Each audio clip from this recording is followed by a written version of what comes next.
Hi అండి. ఇప్పుడు నేను మీకు కమలగా మారిన ఓ శ్రీదేవి కథ చెప్తాను వినండి. అక్క, చూడవే, మళ్ళీ ఆ పిల్లాడు అక్కడ నిలబడి నిన్నే చూస్తున్నాడు అంది వసంత. ఈ పిల్లలు మారరే. వీళ్ళకి భార్యలుగా ఫ్రెష్ కావాలి. వీళ్ళకి మాత్రం ఎక్స్పీరియన్స్ కావాలని కోరుకుంటారు. ఈవేళ నేను ఈ పిల్లాడి సంగతి చూస్తా కానీ నేను పోతున్నా అంటూ వెళ్ళి ఆ అబ్బాయి చేయి పట్టుకుని తీసుకువెళ్తోంది. ఆ అబ్బాయి ఏం మాట్లాడకుండా కూడా అనుసరించాడు.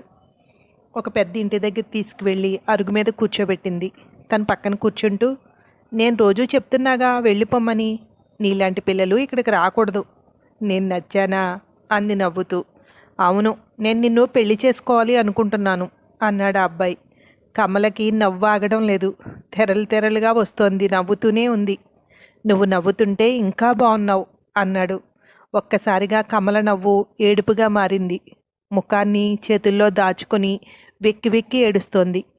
ఆమెను ముట్టుకోవడానికి సంశయిస్తూ, ఊరుకో, ఈ ఏడవకు, నేనేదైనా తప్పుగా మాట్లాడానా, సారీ అన్నాడు. కళ్ళు తుడుచుకుంటూ నవ్వింది కమల. నువ్వు అలా నవ్వుతుంటే పున్నమి రోజు చందమామలా ఉన్నావు అన్నాడు. నీ పేరేంటి అంది. అభినవ్. నేను చిన్నపిల్లాడిని కాదు, జాబ్ చేస్తున్నాను. సంవత్సరానికి 20 లక్షల జీతం తెలుసా. నేను నిన్ను పెళ్లి చేసుకుని రాణిలా చూసుకుంటాను అన్నాడు. మీ అమ్మ నాన్న ఒప్పుకుంటారా అంది నవ్వుతూ. ఎందుకు ఒప్పుకోరు, నేను ఒప్పిస్తాను. నేను నిన్ను తప్ప ఎవ్వరినీ పెళ్లి చేసుకోను. నీకు కొత్త జీవితాన్ని ఇస్తాను అన్నాడు. నా గురించి ఏం తెలుసు నీకు, నన్ను పెళ్లి చేసుకోవాలనుకుంటున్నావు అంది. ఏమీ తెలియక్కర్లేదు, నీ గతంతో నాకు సంబంధం లేదు అన్నాడు. నన్ను పెళ్లి చేసుకుంటే ఈ సమాజం నిన్ను అసహ్యంగా చూస్తుంది, గేలి చేస్తుంది. నేను వయసులో నీకంటే పెద్దదాన్ని తెలుసా అంది. అయినా పర్లేదు, నేను నిన్ను పెళ్లి చేసుకోవాలనుకుంటున్నాను అన్నాడు అభినవ్. అయితే నా కథ చెప్తాను, వింటావా అంది. నువ్వు విను అంటే వింటాను, కానీ నాకు నీ గతంతో సంబంధం లేదు అన్నాడు. అరే, ముందు వినవయ్యా బాబు అంది అని చెప్పడం మొదలుపెట్టింది. నా పేరు శ్రీదేవి. నేను శ్రీదేవిలా ఉంటానని మా అమ్మ నాకు ఆ పేరు పెట్టింది. తమ్ముడు రాజీవ్. మా ఇంట్లో నన్ను చాలా ఇష్టపడేవారు. చాలా హ్యాపీ ఫ్యామిలీ మాది. కుటుంబంతో ఎంతో సంతోషంగా ఉన్న నా జీవితంలోకి శశాంక్ వచ్చాడు. అతను చూపిస్తున్న ప్రేమ ముందు అమ్మ, నాన్న, తమ్ముడు ఏ ప్రేమలో నాకు కనిపించలేదు. అతని ప్రేమలో ఎంతగా మునిగిపోయాను అంటే అమ్మ నాన్నల్ని, తమ్ముడిని వదిలేసి అతనితో వచ్చేశాను. నన్ను ఒక ఇంటి దగ్గర ఉండమన్నాడు. అది వాళ్ళ పిన్ని ఇల్లేనని, తను జాబుతో తిరిగి వస్తానని, భయపడొద్దని చెప్పి నన్ను అక్కడ వదిలి వెళ్ళాడు. అతను వెళ్ళాక అర్థమైంది నన్ను అమ్మేశాడని. అతని ప్రేమంతా ఒక నాటకమని. ప్రేమించిన వాడు వదిలేసి వెళ్ళాడు, కానీ నన్ను కొనుక్కున్న వాళ్ళు ఎందుకు వదిలేస్తారు? ఒప్పుకునేదాకా నరకం చూపించారు. నా పేరు కమలగా మారింది. ఆ జీవితానికి అలవాటు పడ్డాను. ఒకసారి పోలీస్ రైడింగ్ జరిగింది. మమ్మల్ని అందరినీ తీసుకువెళ్ళి హోంలో పెట్టారు. ఎవరింటికి వాళ్ళు వెళ్ళాలంటే పంపించేస్తామన్నారు. నేను ఇంటికి వెళ్తానని అక్కడి నుంచి బయటపడ్డాను. నాకెందుకో స్వేచ్ఛగా బ్రతకాలని అనిపించింది. ఇన్నాళ్ళు బందీగా ఉన్నాను కదా. అది ఎంత తప్పో 2 రోజుల్లోనే అర్థమైంది నాకు.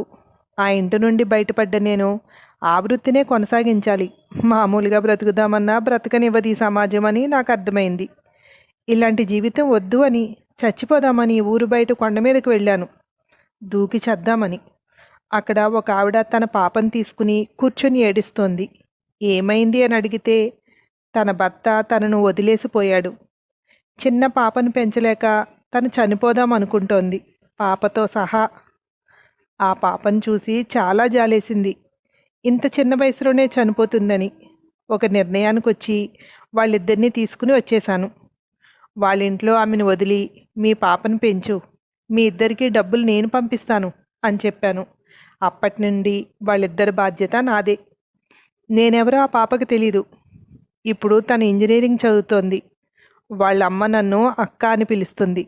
నాకేమీ కాకపోయినా నా వాళ్ళు అని తెలిస్తే సమాజం వాళ్ళని చులకనగా చూస్తుందని ఆ పాపపై నా నీడ కూడా పడనివ్వలేదు నేను. నేను నా జీవితాన్ని ఒక ఆశయం కోసం అన్నట్టు బ్రతకడం మొదలుపెట్టాను.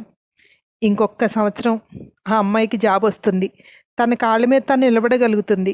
ఇక నా అవసరం ఉండదు ఆ ఫ్యామిలీకి. అప్పుడు నేను దూరంగా వెళ్ళిపోతాను. విన్నావు కదా? ఇంకా నన్ను పెళ్లి చేసుకోవాలి అనిపిస్తోందా? మీ అమ్మ నాన్న ఎంత బాధపడతారో తెలుసా? ఈ సమాజం వాళ్ళను కూడా ఎంతో చులకనగా చూస్తుంది. ఇంతమందిని బాధ పెట్టే లైఫు నాకొద్దు. నీకు నా వయసులో సగం తేడా ఉంది.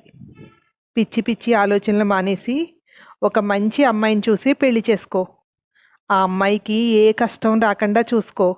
ఆ అమ్మాయి నవ్వులో నన్ను చూసుకో. జీవితంలో కావాలనుకున్నవన్నీ చేతికొచ్చేయవు. వచ్చిన వాటిని మనకు అనుకూలంగా మార్చుకోవాలి. ఇంకా చాలా చిన్నవాడివి. ప్లీజ్ వెళ్ళిపో. దయచేసి ఇంకెప్పుడు మాలాంటి వాళ్ళ దగ్గరికి రావద్దు. ఇవన్నీ చెప్పానని నీ మీద నాకేదో ఇంట్రెస్ట్ ఉంది అనుకోవద్దు. నా జీవితంలో అన్నీ సక్రమంగా జరిగి ఉంటే నీ అంత కొడుకుండేవాడు నాకు. మావి చీకటి జీవితాలు. చీకటి పడితే పున్నమి తారల్లా మెరుస్తూ కనిపిస్తాము. మా అందం వెనుక, మా నవ్వులు వెనుక ఎన్నో కథలుంటాయి. నీకు నా మీద ప్రేమ ఉంటే నాలో అమ్మని చూడు అంది చేతులు జోడిస్తూ. ఏదో నిశ్చయానికి వచ్చిన వాళ్ళ మౌనంగా లేచి వెళ్ళిపోయాడు అభినవ్. వెళ్తున్న అభినయ్ వంక అలా చూస్తూ ఉండిపోయింది కమల.